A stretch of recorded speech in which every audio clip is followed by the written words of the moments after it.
Spider-Man 2 is 13 days away from releasing at the time of recording this video, and it cannot come sooner.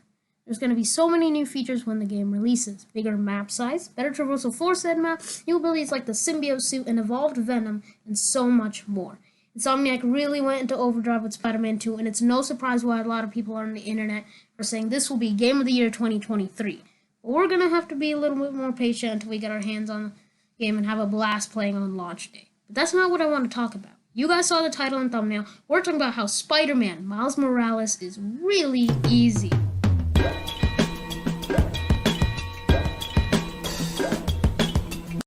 Spider-Man Miles Morales was an amazing game. Seeing a full game with Miles as Spider-Man was a treat.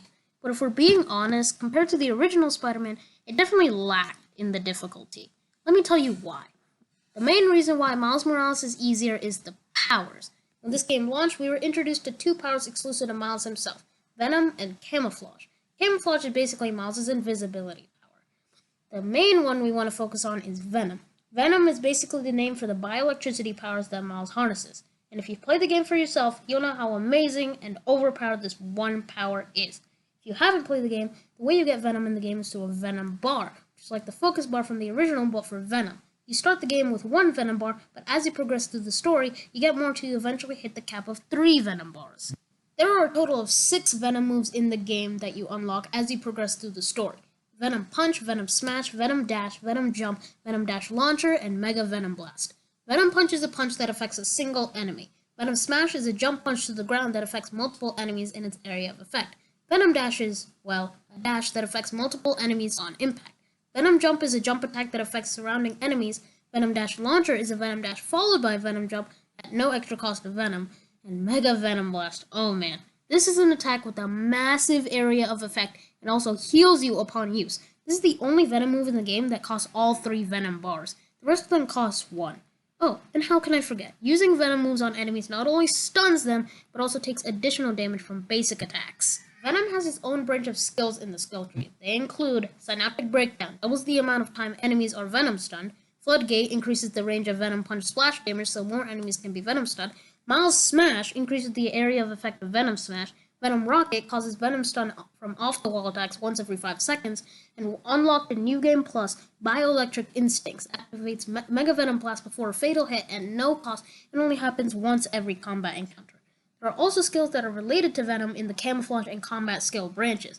They include Energy Siphon, increases the generation rate of Venom from attacking and dodging. In for a Shock, enemies that are Venom stunned take 50% more damage from basic attacks. Spread the Love, Venom stunned enemies transfer their Venom stun when knocked into other enemies. Final Countdown, finishers generate 40% of a Venom bar. Unseen Strike, when defeating an enemy with Venom attacks. The Final Blow doesn't cost Camouflage energy. Never See It Coming, Venom Punch does bonus damage when Camouflage.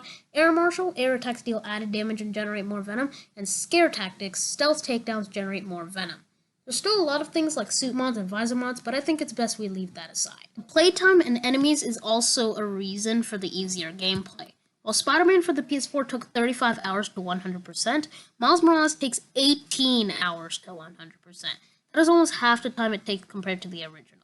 Probably because the story in Miles Morales is way shorter. Not to mention, the enemies are also pretty easy to deal with. Like I said before, Venom is absolutely overpowered, so not only is the story pretty short, defeating enemies will make completing the story even shorter. There are a variety of enemies in Spider-Man Miles Morales. The main 2 are Roxxon security guards and underground henchmen. The underground uses weapons made of programmable matter like the Knuckles and Whip Sword. Roxxon uses weapons designed specifically to nullify Miles' powers, like Venom suppression batons and shields, as well as thermal vision lights to see Miles even when he's camouflaged. So you would think that with these weapons, the enemies would be a little challenging to face. Unfortunately, you would be very wrong. Let me tell you how to defeat every kind of enemy in Spider-Man Miles Morales. For the regular criminals, they're not hard to face. You can use anything at your disposal. Attacks, Venom attacks, gadgets, webs, you get the point.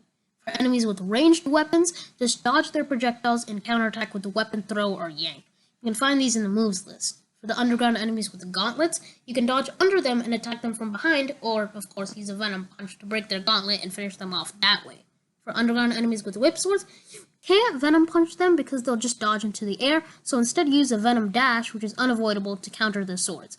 For underground enemies with shield, use a Venom Punch to break their shield first, but keep in mind they are brutes, so you may want to use various tactics like using 2 finishers or doing a perfect dodge, which makes them vulnerable to then finish them off.